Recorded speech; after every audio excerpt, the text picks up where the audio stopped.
his ability to get his positioning right to be able to then go and intercept mark, he had an enormous amount of impact on the game. No one really talked about that. We were pretty happy to put it on the whiteboard, make sure everyone saw it. Just when I first heard it, I thought, oh, that's disappointing.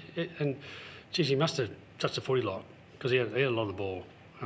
Really proud of him, and yeah, he'll be a chance to prelim. I'm not going to declare that, but it'll be watch your space. I'm sure you guys will watch every move. But coming into a hostile environment, and backs against the wall, must be particularly pleasing. Yeah, really proud of the group. The whole collective, staff, players, and all the coaches just really set up this 2-week period. We knew who our opposition was. It's not often you get a 2-week side on it, and having played them a couple of weeks ago, we thought we were really well prepped for today. To come over here, no one probably gave us too much of a chance, which we somewhat love. But really proud of the group right now. You're very protective of your players, Craig. What was your reaction when Isaac Quaynor started getting booed? Oh, was he actually getting booed for? I thought I was yelling at Q, but no. Look, it is disappointing. Not just Isaac, but Dan and these things. There's always stories behind. Things. I'm just not a booer. I said this years ago. I teach my young girls. I've got 2 beautiful young girls. G'day to Charlie and little Maggie at home. I just get disappointed with that. I find that really disappointing. Did it feel pointed? I'm not sure. Just when I first heard it, I thought, oh, that's disappointing. And, geez, he must have touched the footy lot because he had a lot of the ball. Really proud of him and Dan and others.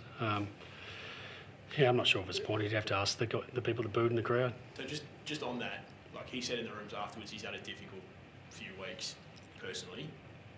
He lifted tonight. Like, how impressed were you? I'm pretty keen not to make this the story of the game, really. Like, I'm sure you can report on that, but it's not the story of the game. It's one of the important stories. Is it though? Understand. Is it? No, I think there's a story behind it, and you can write what you like. I'm disappointed in the booing.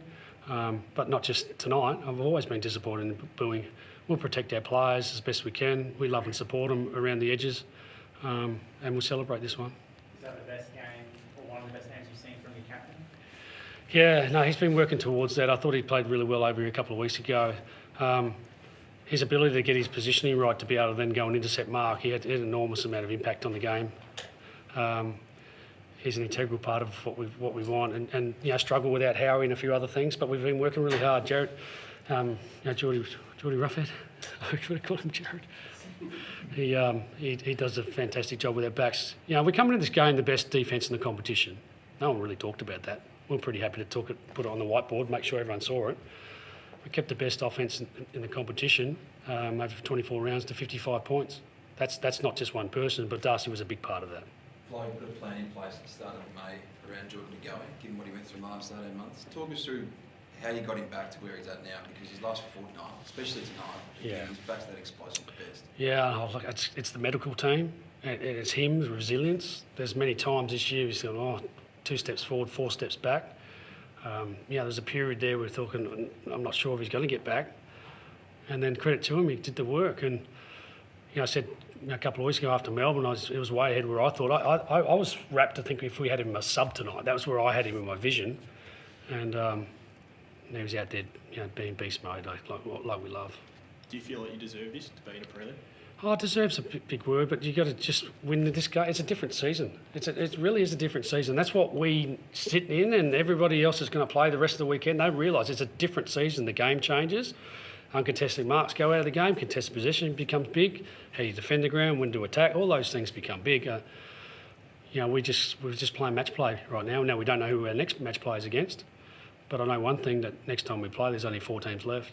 Can you quantify how much finals experience counts in a game like that, given your experience versus their experience?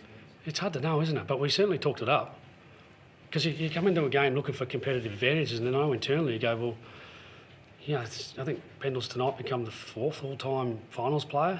It's pretty handy to have those guys out there. Still side bottom, kick 3 goals, 2 in critical moments. You can't buy it at this time of year, that's real. But I'm sure that now they've got more experience from the opportunity they had tonight, and they're a very good opposition. We don't take that lightly. What about the job that Ned was able to do on Dawson, especially in Perth? Yeah, we went into the game without giving too much away. We was really worried about him. He's an elite player. Always sort of troubles us when we get in front, he always seems to trouble us. So we just had a couple of plans in place, and Ned was one of those at times. And he's a really incredible player and the leader that gets things moving for him. I think Ned had 9 tackles or something close to it. That's why he's in our team. Young lad playing his first final, he stood up big time. Happy with Mason's efforts returning to the team? Yeah, he was disappointed with his 50. I said after the game it was a bit stupid. But have a look at his next contest. Ball goes back behind him. He goes back with a flight and takes a great mark for us. And he's an important part of our team, and him at his best is really important for us. Did he look better with him and Cameron? I thought tonight, the connection inside 50. There's times where we couldn't get the ball going down the line. That's what finals do. Like, you force you to do things you probably don't want to do. We kept kicking it, to certain areas, and they read that play well. Mason's 7 foot tall. Just get your hands up. I still thought he could have got a couple of chopped arms and held on, but it's hard to get a free kick this time of year. Where's Howard? He's at home. Injury wise. No, he's a good healer. He keeps telling me, and he'll be a chance to prelim. I'm not going to declare that, but it'll be a watch your space. I'm sure you guys will watch every move, but it'll be touch and go. I would have thought. Is it risk reward for you? Like, he's obviously such a good player, but given his last half a dozen games, I'm not sure how many of them he's been subbed out in injury. But does all that come into it? We went into this year learning some great lessons from last year. That we had, what the magnets looked really good last year, and they were fit to play, but they weren't fit to perform. And that's been our catch cry all year. If someone's not fit to perform, they don't play. And we've expressed that throughout the year. You probably would have seen samples of that. That won't change now. If he's fit to perform, his magnet will be in the team. Sorry, just on that, so you're saying because of what you learnt last year, you'll err on the side of caution? Not caution, we're risk takers. But he'll play if he's fit to perform. What's the plan with Bobby Hill this weekend? Fly? Do you expect him to play in that scratch match against We'll wait and see. There's no expectation on that. If he gets some minutes, that'd be nice. I said this week after week, one step that he takes is a big one, and another one, another one, another one. We'll just play that up. We've still got hope for Bobby. If he's home watching, we got hope for him. Just one more on Jordan McGowan. Obviously, you had an incident with Josh Worrell. Any concern with that bum? Yeah, I'm not sure. I just got made aware of it, so I'll go and have a look at it. What do you think? I haven't seen it. Touch and go. Okay. All right, well, fingers crossed for that one then. Thank you, guys.